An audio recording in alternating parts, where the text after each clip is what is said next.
Before we start this video, a large thank you to Andrew Legg for their support on Patreon. I hope you enjoyed the video, my friend. And an immense thank you to Halo Burner and Humberto for their continued immense support of the channel this month on Patreon. It is greatly appreciated, gentlemen, and I hope you enjoyed the video.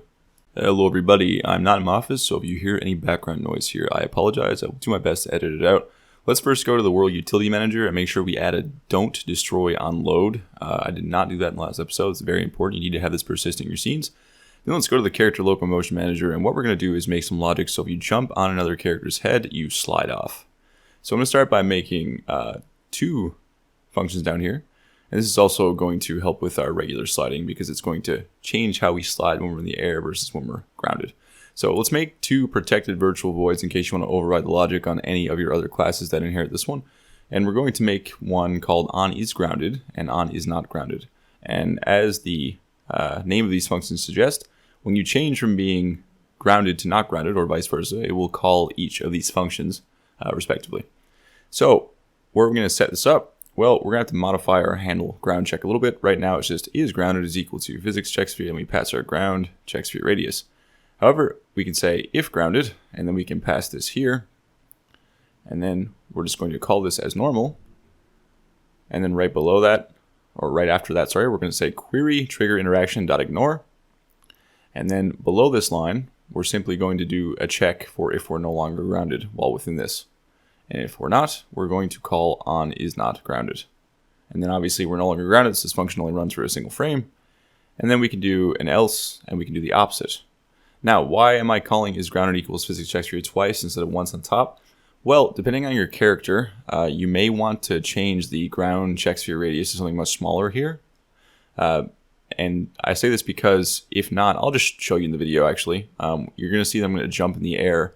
And because I'm detecting the ground a smidge before I'm landing, I'm going to activate the slide, our character slope sliding, and we're going to move back just a little bit. So basically you won't exactly perfectly land where you jumped. But if you modify this radius a little bit, you will. So if you want to do that, here is where you'd make that modification. You can also change the starting location of it. For example, mine starts on the character transform position. You could put it up a little bit, but that's entirely up to you. So next we're going to say if y velocity.y is greater than 0, isGrounded is equal to false, and simply return. This is because if you start a jump, you don't want to basically start sliding while you're gaining altitude. So automatically, if your y velocity is greater than 0, you are never grounded. So this will be very important, otherwise jumping will feel a bit weird. Make sure you put that there. Then we're going to say if we are grounded, we're simply going to call onIsGrounded. And that's basically it for this. It works exactly the same. We're just kind of incorporating these on, is, and on off. Now, this is a good place to calculate fall damage. You can do this by determining how high you fell by saving the position when you left the ground, comparing it to when you land. And then you could do that to basically divvy up the damage accordingly. You could also play a landing or impact animation if you want to, and upon leaving the ground, you can use the Y of your fall, and depending on its level, you can play a different landing animation. So basically, the greater the Y level, the more intense the landing animation would be. Now, we're just going to use this, though, to set slide until grounded equals false. So when you become grounded, you were no longer sliding until grounded. When do you want to slide? So this depends on how you want the game to feel, but I'm just going to show you how I set it up, and I'll explain. So we're going to use onCharacterControllerHit. And this is called when your character controller makes contact with something, another collider specifically. Actually, it's called protected void on controller collider hit, my bad. So if we hover over this, it's going to say on controller is called when the controller hits a collider while performing a move. Okay, so whenever you do a move on your controller, your character controller, this is going to be called when you hit a collider. So if is not grounded, slide until grounded equals true. And again, this is just because I feel like you should be sliding more if you're not grounded. Versus when you're on the ground. So now you're going to use, everything will become a slippery slope instead of just the regular slippery objects. And when you make contact with the ground and become grounded, this disables. And if you don't like this, don't use it. I just find it does definitely feel a lot better when using it in gameplay. I've tried on and off, but I do like this more. So what's next? We have our handle slope slide check down here. And you can see if we're not grounded, we're going to slide, and we're going to slide until we're grounded. We're going to use every environment layer as a slippery layer. Otherwise, we're just using the slippery layers. So come back up, make a private bool now for is sliding off character, and make it false because we're going to handle this a little bit differently. So is sliding and is sliding off character is going to be a little bit different. It needs to be more aggressive when it comes to a character. So let's make a private coroutine slide off character coroutine. And also we need to only slide it for on the character's head, which I'm going to show you how to do as well. So down here, we're going to say if is grounded and else. And inside this else, we're going to say if is, and actually we can make this an else if we're not sliding off a character. So we're going to say else if is not grounded, or is not grounded, and is not sliding off a character already. Then we're basically going to run this coroutine. And we're going to run the coroutine by calling a function that will then set up the coroutine for us and run it. So this doesn't exist yet, but let's make an array of colliders. And we're going to call this character colliders, and we're going to equal it to physics.overlap sphere. And basically we're going to check for character colliders below our character when we're jumping or falling. So you can use a ground check sphere radius for this if you want to, or you can multiply it, which is a bit wiser, by a bit more. So then we're going to use the world utility manager get character layers. Now, magic numbers are bad, so I'm going to make this a variable, but this is going to be a mouthful. Maybe you should give it its own variable instead of a multiplier, if that makes more sense to you. So you could call this like character collision slide off check radius or something. But I'm just going to make a multiplier here and call it character collision sphere. Actually, we'll call it character collision check sphere multiplier. And I'm going to say 1.5. Magic numbers are bad, but sometimes as a solo developer, I do put them in from time to time where it makes sense to me. But if you're working with a group, you definitely should never use them. And honestly, you shouldn't use them anyway. It's a bad habit to get into. So I'm going to bring this down a bit so it's legible here on the screen, because it's kind of drifting off of the screen here with this resolution. Here we go. So we're just doing an overlap sphere, casting on our character, and we're casting at the radius multiplied by whatever multiplier you want.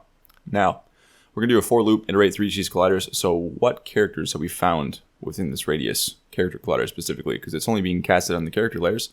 So basically what characters are below us. And then we're going to say if character colliders I dot game object dot transform dot root. Whoops, I need to put a transform there. So basically we're going to check to make sure that the root of this game object does not equal us. We don't want that. So if the character dot game object dot transform dot root is equal to our transform dot root, simply continue. We don't count ourselves in this at all. All right, now we have to find an actual character and basically check and do some stuff based on that. So we're going to make a variable here for a character controller. We're going to call it controller. We're going to say this is equal to character colliders I dot get component character controller. And obviously we would check if the character controller is null. We're going to simply continue as we did above and just move on to the next collider and do the check again.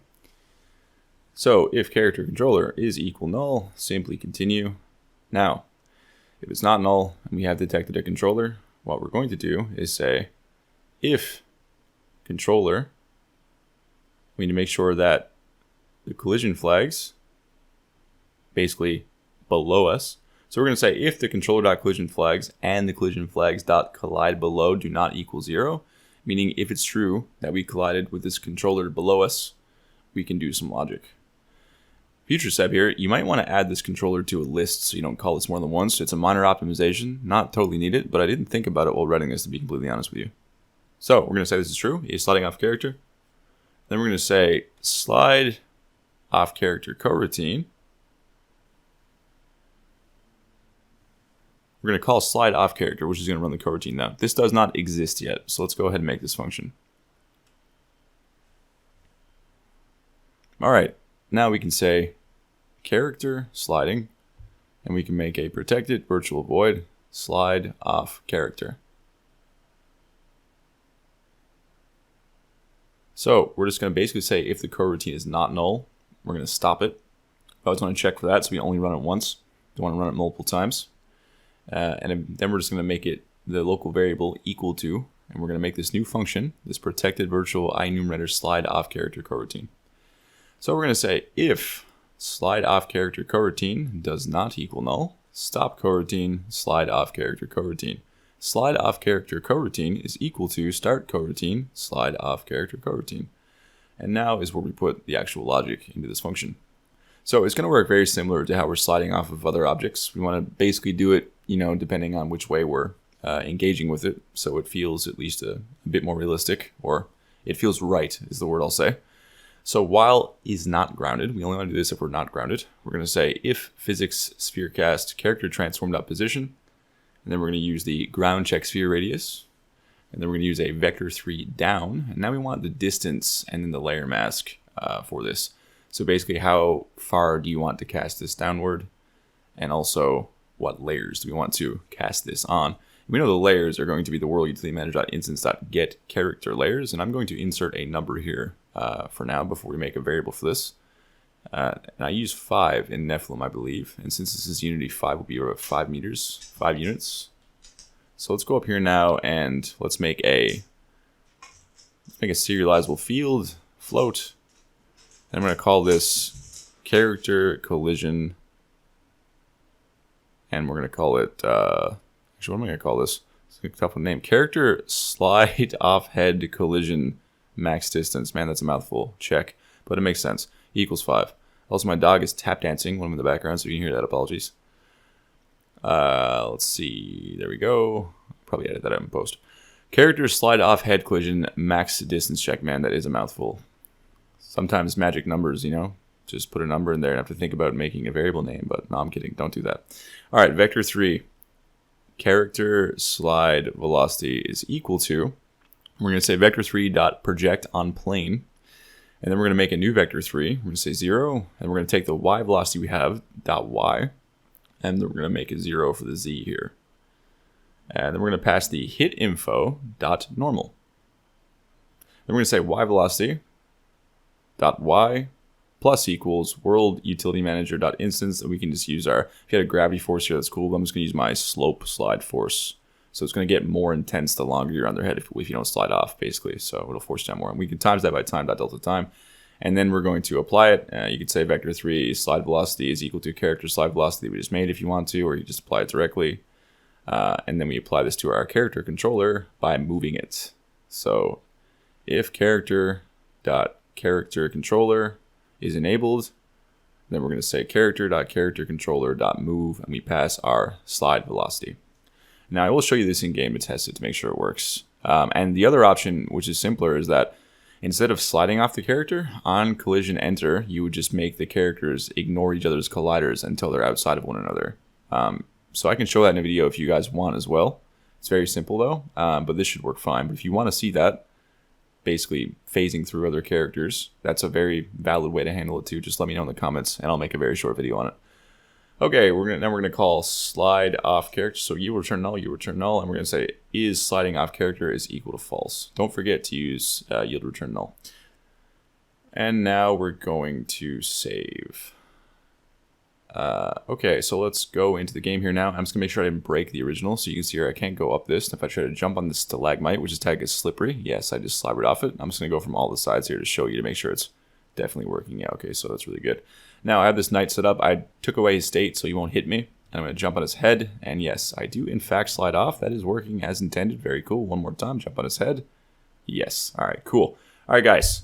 There you go. Now you have a way to slide off of characters' heads. That took a bit. I know it took a few weeks for me to get around to doing that, but I'm going down through the list now of all the requests. I still have a few more things to do. There's actually a pretty nice stockpile of requests. So I'm not sure if you checked the Discord, but there's a chance I may have to leave my city due to wildfires. So if the next video is late, although it shouldn't be, that is probably the reason why. I hope you guys learned something new. Thank you very much to my patrons for supporting this series. It is genuinely because of each of you it does exist. Thank you to the people who take the time to share this series with people and like and comment on the video. Seriously, it is a major help. I hope again that you learned something new, and I will see you guys next week. Have a lovely weekend.